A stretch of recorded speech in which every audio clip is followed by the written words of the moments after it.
24-এর জুলাই আন্দোলনের সম্মুখ সারির নেতা, ঢাকা বিশ্ববিদ্যালয়ের শিক্ষা ও গবেষণা ইনস্টিটিউটের 2018-19 সেশনের মেধাবী শিক্ষার্থী ও বাংলাদেশ জাতীয়তাবাদী ছাত্রদল স্যার এব রহমান হলের সাহিত্য প্রকাশনা সম্পাদক SM শাহরিয়ার আলম সাম্যকে দুঃখজনকভাবে শহীদ সাম্য হত্যাকাণ্ডের প্রেক্ষিতে পুলিশ প্রশাসনের তাৎক্ষণিক প্রতিক্রিয়া ছিল অত্যন্ত হতাশাজনক। ক্রাইম সিনের জায়গাটি ভোর পর্যন্ত অরক্ষিত রাখা, রমনা কালী মন্দির, বাংলা একাডেমি ও তার আশেপাশের কোনো সিসিটিভি ফুটেজ না পাওয়ার মতন অস্বাভাবিক বিষয়াবলী ঘটনাটিকে আরও সন্দেহজনক করে তোলে। পরবর্তীকালে অনলাইনে প্রকাশিত এক প্রত্যক্ষদর্শী ব্যক্তির ভাষ্যমতে শহীদ সাম্যকে যে সময় ছুরিকাঘাত করা হয় সে সময় ঘটনাস্থলে কতিপয় পুলিশ সদস্যের উপস্থিতি ছিল, কিন্তু শহীদ সাম্যকে ছুরিকাঘাতের পরে ঘটনাস্থলে জড়ো হওয়া বিক্ষুব্ধ জনতা খুনিদেরকে আটকে রেখে উক্ত পুলিশ সদস্যদের কাছে সাহায্য চাইতে গেলে তারা তা না করে বরং খুনিদেরকে ছেড়ে দিতে উৎসাহিত করেন। এখন পর্যন্ত সেখানে উপস্থিত পুলিশ সদস্যরা কেন বা কাদের অনুরোধে আসামিদের ছেড়ে দিয়েছিল তার কোনো সদুত্তর প্রশাসনের পক্ষ থেকে পাওয়া যায়নি। অতঃপর শহীদ সাম্য হত্যাকাণ্ডের তদন্ত কার্যেও আমরা প্রচণ্ড ধীরতা লক্ষ্য করেছি। প্রায় 13 দিন পর ঢাকা মেট্রোপলিটন পুলিশ DMP কমিশনের নেতৃত্বে একটি সংবাদ সম্মেলনের মাধ্যমে যে তথ্য উপস্থাপন করা হয় তাও ছিল অত্যন্ত অস্পষ্ট ও বিভ্রান্তিকর। যমুনা স্মার্ট রেফ্রিজারেটর, স্মার্ট লাইফে স্মার্ট রেফ্রিজারেটর। সেই সংবাদ সম্মেলনে উপস্থিত তথ্য অনুযায়ী শহীদ সাম্যকে হত্যা করা হয় হত্যাকারীদের হাতে থাকা একটি ছোট্ট ট্রেজার গানকে কেন্দ্র করে। অথচ কর্তব্যরত ডাক্তারের ভাষ্যমতে শহীদ সাম্যের উরুতে ছুরিকাঘাতের মাধ্যমে অত্যন্ত সুচারুভাবে তার ফিমোরাল আর্টারি নামক একটি গুরুত্বপূর্ণ ধমনী কেটে দেওয়া হয়, যার ফলে মাত্র 2-3 মিনিটের মধ্যেই অত্যধিক রক্তক্ষরণে মৃত্যুমুখে পতিত হয় সে। পরিচয় দেওয়ার পরেও একজন ঢাকা বিশ্ববিদ্যালয়ের শিক্ষার্থী এবং সুপরিচিত ছাত্রদল নেতাকে এমন একটি তুচ্ছ বিষয়ে আক্রমণ করে অতি পেশাদার উপায়ে হত্যা করার পেছনে অন্য কোনো ষড়যন্ত্র আছে নাকি নেই সে বিষয়ে স্পষ্ট করে কোনো তথ্য জানাতে ব্যর্থ হয়েছে DMP কর্তৃপক্ষ। এর মাধ্যমে এটি পরিষ্কারভাবে প্রতীয়মান হয় যে শহীদ সাম্য হত্যাকাণ্ডের মূল রহস্য এখনও উদ্ঘাটিত হয়নি। কিন্তু তা সত্ত্বেও রহস্য উদ্ঘাটনের অসত্য দাবি করে পুলিশ প্রশাসন উক্ত সংবাদ সম্মেলনে অস্পষ্ট ও ব্যাখ্যাতীত বিভিন্ন তথ্য উপস্থাপনের মাধ্যমে জনগণকে এ বিষয়ে বিভ্রান্তির বেড়াজালে আবদ্ধ করে রেখেছেন। DMPর উক্ত সংবাদ সম্মেলনে অস্পষ্টতা ও বিভ্রান্তিকরভাবে তথ্য উপস্থাপনের বিষয়ে শহীদ সাম্যর পরিবারও তাদের অসন্তোষ প্রকাশ করেছেন বলে জানা গেছে। প্রত্যক্ষদর্শীদের বয়ানে আরও জানা যায় যে এখনও মাদকের সিন্ডিকেটটির নিয়ন্ত্রণকারীদের সাথে ছাত্রলীগের পলাতক সন্ত্রাসীদের ঘনিষ্ঠ যোগাযোগ রয়েছে এবং রাতের আধারে ছাত্রলীগের সন্ত্রাসীদের নিরাপদ আড্ডাস্থলে পরিণত হয়েছে সোহরাওয়ার্দী উদ্যান। অথচ বারবার স্মরণ করিয়ে দেওয়ার পরেও বিশ্ববিদ্যালয় প্রশাসন আবাসিক হলসমূহে নানান উপায়ে লুকিয়ে থাকা ছাত্রলীগের সন্ত্রাসীদেরকে চিহ্নিত করে আইনের আওতায় আনতে অনীহা ও গাফিলতি প্রদর্শন করেছে ঢাকা বিশ্ববিদ্যালয় প্রশাসন। তাই শহীদ সাম্যর মতন একনিষ্ঠ সহযোদ্ধাকে হারানোর পরে বিদারিত হৃদয় নিয়ে আজ আমাদের লক্ষ্য করতে হচ্ছে যে ঢাকা বিশ্ববিদ্যালয়ের প্রশাসনিক কাঠামোর পাশাপাশি আবাসিক হলসমূহেও নানান উপায়ে ছলে বলে কৌশলে পতিত আওয়ামী ফেসিবাদের দোসর শিক্ষক, কর্মকর্তা ও কর্মচারীদেরকে ক্ষমতায়ন করা হচ্ছে।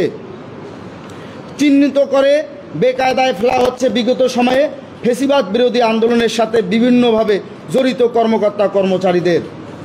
বিভিন্ন হলে আবাসন বণ্টনের ক্ষেত্রে ছাত্রদলের নেতাকর্মীদের প্রতি বৈষম্যের মতন দুঃখজনক সংবাদও লক্ষ্য করা গেছে।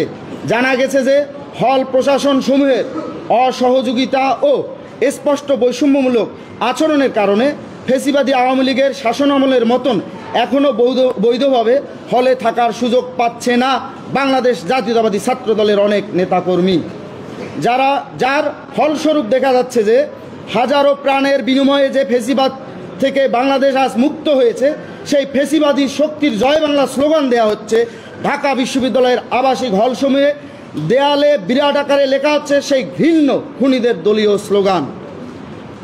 আরও পরিতাপের সাথে লক্ষ্য করা যাচ্ছে যে শহীদ সাম্য হত্যাকাণ্ডের মতন একটি ন্যক্কারজনক ঘটনায় এই বিশ্ববিদ্যালয় প্রশাসন নিরাপত্তা বিধানে ব্যর্থ হয়েছেই। দুটি ঘটনার পরবর্তীতেই তারা অত্যন্ত দায়সারা আচরণ করেছে।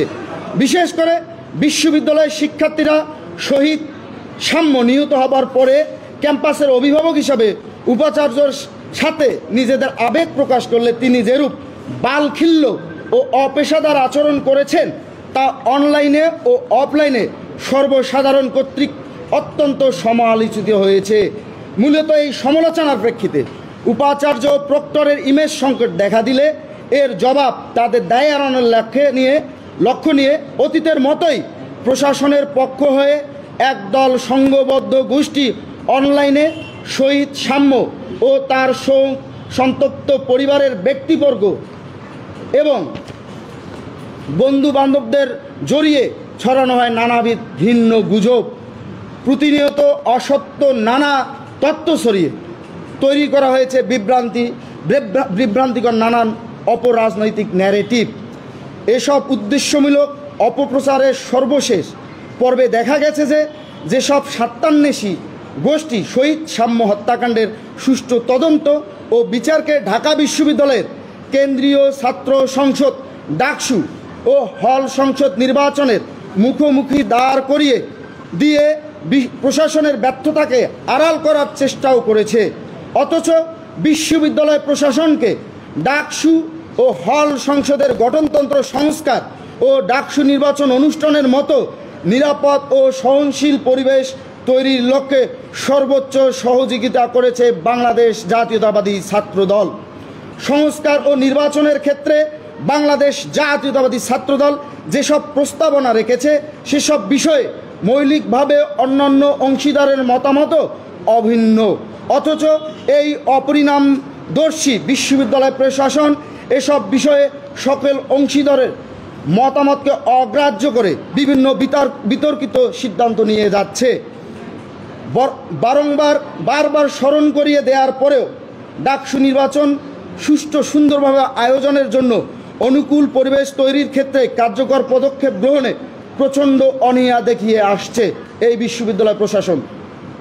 উল্লেখ্য যে ঢাকা বিশ্ববিদ্যালয় ও এর আশেপাশে এলাকায় যে প্রচণ্ড অনিরাপদ পরিবেশ বিরাজমান রয়েছে সে বিষয়ে বারবার বিশ্ববিদ্যালয় প্রশাসনকে স্মরণ করিয়ে দেয়া হলেও প্রশাসন তাতে বিন্দুমাত্র ভ্রুক্ষেপ করেনি। ঢাকা বিশ্ববিদ্যালয় ক্যাম্পাসে তোফাজ্জল হত্যাকাণ্ড ও গণিত ভবনের সামনে ঝুলন্ত লাশ দেখা গেলেও প্রশাসন ক্যাম্পাসের অভ্যন্তরে কিংবা পার্শ্ববর্তী এলাকায় নিরাপত্তা বৃদ্ধির জন্য কোনো কার্যকরী পদক্ষেপ গ্রহণ করেনি। এছাড়াও ফেসিবাদ বিরোধী ঘৃণা স্তম্ভ মুছে ফেলা, চারুকলা অনুষদের অভ্যন্তরে প্রবেশ করে ফেসিবাদের মুখাকৃতিতে অগ্নিসংযোগের সাথে সংশ্লিষ্ট ছাত্রলীগের চিহ্নিত সন্ত্রাসীদেরকে ধরতে ব্যর্থ হওয়া, জুলাই গণঅভ্যুত্থানের চলাকালে শিক্ষার্থীদের ওপর হামলাকারী ছাত্রলীগ নেতাকর্মী ও তাদের সহযোগী শিক্ষক কর্মকর্তাদের তালিকা প্রকাশে গাফিলতি, ক্যাম্পাসে বিভিন্ন নিষিদ্ধ সংগঠনের অবাধ বিচরণ এবং রাজু ভাস্কর্যের পাদদেশে নিষিদ্ধ একটি সংগঠনের সদস্যদের দ্বারা ঢাকা বিশ্ববিদ্যালয়ের শিক্ষার্থীদের মারধর, ক্যাম্পাস ও তৎসংলগ্ন এলাকায় মাদক সিন্ডিকেট দমন ও উদ্বাস্তু নিয়ন্ত্রণে কোনো দৃশ্যমান পদক্ষেপ না নিয়ে বহিরাগত নিয়ন্ত্রণ নিয়ে ঢাকা বিশ্ববিদ্যালয়ের শিক্ষার্থীদের ও অন্যান্য শিক্ষা প্রতিষ্ঠানের শিক্ষার্থীদের মুখোমুখি দাঁড় করানো এবং বিশেষত অনলাইন ও অফলাইনে নারী শিক্ষার্থীরা নানাবিধ হয়রানি হেনস্থার শিকার হয়ে লিখিত অভিযোগ দিলেও কোনো ব্যবস্থা নিতে অনীহা প্রদর্শনের মতন গুরুতর রকমের দায়িত্বজ্ঞানহীনতার বহিঃপ্রকাশ ঘটিয়েছে এই বিশ্ববিদ্যালয় প্রশাসন। সেই সাথে দেশের বিভিন্ন শিক্ষা প্রতিষ্ঠানে গণতান্ত্রিক মত প্রকাশের ক্ষেত্রে যেরকম পরিকল্পিত ও সহিংস উভয়ে বাধা সৃষ্টি করা হচ্ছে, সেই বিষয়টিও ঢাকা বিশ্ববিদ্যালয়ের শিক্ষার্থীদের নিরাপত্তাহীনতার অনুভূতিকে আরও তীব্রতর করে তুলেছে। বাংলাদেশ জাতীয়তাবাদী ছাত্রদল ঢাকা বিশ্ববিদ্যালয় মনে করে যে উপরোক্ত ঘটনাসমূহের প্রেক্ষিতে এবং আমাদের বারংবার আহ্বানে সাড়া দিয়ে সঠিক সময়ে কার্যকরী পদক্ষেপ নিলে ক্যাম্পাসের নিরাপত্তা নিশ্চিত করা সম্ভব হতো এবং প্রশাসন কর্তৃক ক্যাম্পাসে নিরাপত্তা নিশ্চিত করা সম্ভব হলে শহীদ সাম্য হত্যাকাণ্ডের মতন শোচনীয় ঘটনা হয়তো কখনোই ঘটতো না। তাই বাংলাদেশ জাতীয়তাবাদী ছাত্রদল মনে করে যে দীর্ঘ লড়াই সংগ্রাম এবং 24 জুলাই গণ অভ্যুত্থানের মাধ্যমে আওয়ামী ফেসিবাদী শক্তির পতনের পরবর্তীকালে ঢাকা বিশ্ববিদ্যালয়ের শিক্ষার্থীরা যে নিরাপদ ও স্বাধীনভাবে মত প্রকাশের উপযুক্ত ক্যাম্পাসের আকাঙ্ক্ষা বারে বারে প্রকাশ করে এসেছে, সেরকম ক্যাম্পাস বিনির্মাণে প্রয়োজনীয় পদক্ষেপ গ্রহণে বর্তমান বিশ্ববিদ্যালয় প্রশাসন সম্পূর্ণভাবে ব্যর্থ হয়ে